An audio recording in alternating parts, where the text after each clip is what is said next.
Para brindar alimento a las personas que tienen algún familiar en los hospitales de la Ciudad de México, la Secretaría de Inclusión y Bienestar Social de la capital puso en marcha el Comemóvil, que se encuentra afuera del Hospital La Raza. La idea es de que ayudemos a la gente que viene aquí a los hospitales, sobre todo la gente de fuera, y obviamente también podemos atender a la gente que vive por aquí alrededor, gente que está en situación de calle también, y el objetivo es ayudar a lo que más se pueda en esa parte de la alimentación.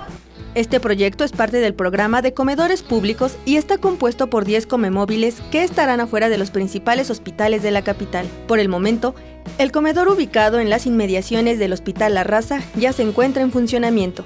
Está abierto de la 1 de la tarde hasta que se terminen las raciones de comida, que por ahora consta de 150 platos, pero irá cambiando dependiendo la demanda. El servicio es completamente gratuito.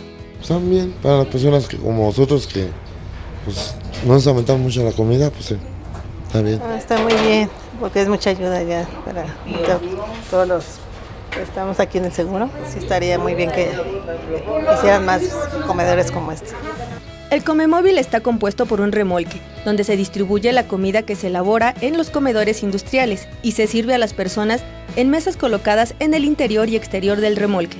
El presupuesto para los comemóviles es de alrededor de 200,000 pesos, para lograr 5,000 raciones diarias. Autoridades de la Secretaría de Inclusión y Bienestar Social informaron que se inaugurarán 5 comemóviles esta semana y otros 5 la próxima. Con imágenes de Manuel Hernández, Mariana Sánchez, 21 Noticias.